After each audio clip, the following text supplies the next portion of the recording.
Assalamu alaikum. Today we are going to start grammar and mechanics, in which we are going to cover role of active and passive voice in English grammar. Active and passive voice. Why we use and why we consider active and passive voice in grammar. Why the both of the voices are important. Here we go. Voices refers to the form of verb that indicates when grammatical subject performs the action or is the receiver of the action. This we will be understanding with the help of below given examples.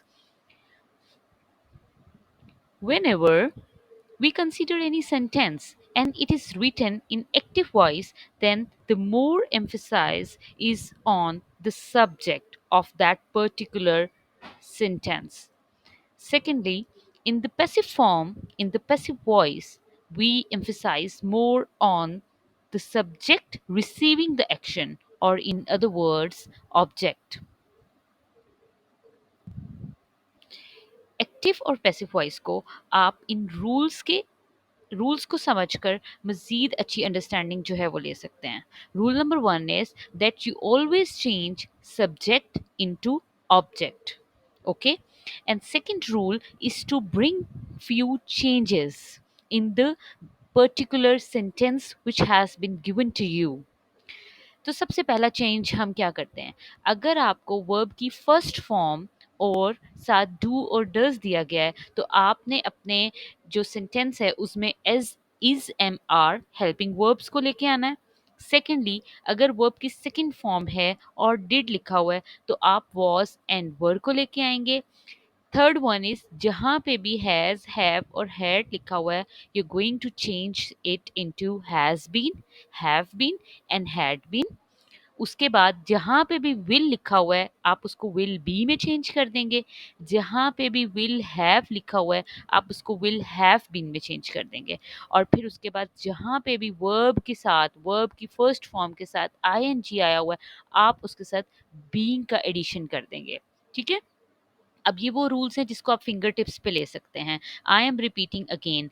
सबसे पहला rule हमें ये बताता है कि हमने अपने subject को ऑब्जेक्ट में चेंज करना है. ठीक है, दूसरा रूल हमें ये बताता है कि हमने कुछ चेंजिंग्स लेके आनी है. और चेंजिंग्स क्या हैं कि जहाँ पे भी वर्ब की फर्स्ट फॉर्म डू और डज के साथ आएगी हम उसको इज एम आर के साथ चेंज कर देंगे. जहाँ पे भी वर्ब की सेकंड फॉर्म डिड के साथ आएगी हम उसको वॉज वर में चेंज कर देंगे.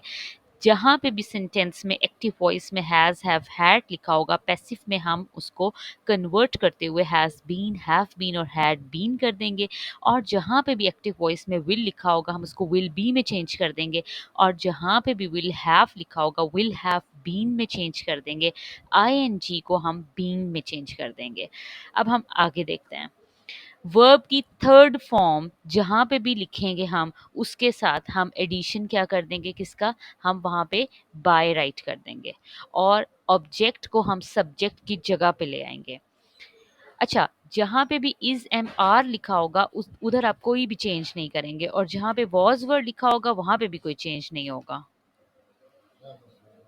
अच्छा, अब यहाँ पे इज एम आर जहाँ पे भी लिखा होगा एक्टिव वॉइस में तो पैसिव में कन्वर्ट करते हुए हम उसमें कोई चेंजिंग नहीं करेंगे. और जहाँ पे एक्टिव वॉइस में वॉज वर्ड लिखा होगा पैसिव में हम कोई चेंजिंग नहीं करेंगे. अब हम इसको एग्जांपल्स के थ्रू समझते हैं. I am taking example number 1, that is he eats Apple. अब यहाँ पे ही क्या है, हमारा सब्जेक्ट है. ईट्स हमारा वर्ब है. एप्पल हमारा ऑब्जेक्ट है. तो हम अपने रूल्स के मुताबिक अपने ऑब्जेक्ट को सब्जेक्ट बना देते हैं. तो हम सबसे पहले राइट कर रहे हैं apple. We have written apple over here and I am going to highlight it in grey colour. Apple. अब देखें, एप्पल के बाद आपने नेक्स्ट चेंजिंग जो करनी थी, या आप इज लगाएंगे, एम लगाएंगे या आर लगाएंगे. Now look at the object which has been given to you कि वो सिंगल है, वो सिंगुलर है या वो प्लूरल है. ठीक है, अब apple is one thing so we are going to use is with it. Apple is. और इसके साथ हमने क्या चेंजिंग करनी थी कि हम वर्ब की थर्ड फॉर्म लेके आएंगे और थर्ड फॉर्म के साथ हमने बाय को ऐड करना है. तो ईट्स की जो थर्ड फॉर्म है वो क्या है, ईटन. और उसके साथ हमने बाय जो है वो खुद से ऐड कर देना है. तो it will become apple is eaten by. और ही जो है हमारा वो चेंज हो जाएगा किस में, हिम में. अब आप इसी एग्जाम्पल को दोबारा से देखें। He eats Apple, subject, verb, object, and how subject has been changed into object and object has been came at the place of subject.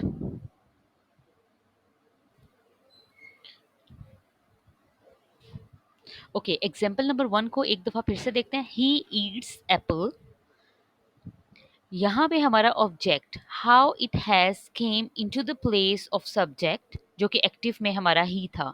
ठीक है, apple is eaten by him. अगर हम एग्जाम्पल नंबर 2 को देखें, he will eat Apple. अब यहाँ पे again Apple हमारा ऑब्जेक्ट है, तो रूल के मुताबिक हमने ऑब्जेक्ट को कहाँ ले जाना है, सब्जेक्ट की जगह पे। ठीक है, सब्जेक्ट की जगह पे एप्पल को ले गए। विल जहाँ पे भी आएगा हम क्या लगा देंगे, उसके साथ बी लगा देंगे, हमने ऊपर रूल्स में किया है। वर्ब की थर्ड फॉर्म हम लगाएंगे तो उसके साथ हम क्या लगाएंगे, जहाँ पे भी वर्ब की थर्ड फॉर्म आएगी we are going to add by with it, और ही हिम में चेंज होएगा, हो जाएगा। Then apple will be eaten by him.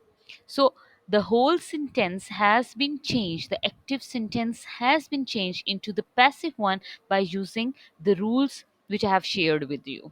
So it's so simple to understand these two important voices of English grammar.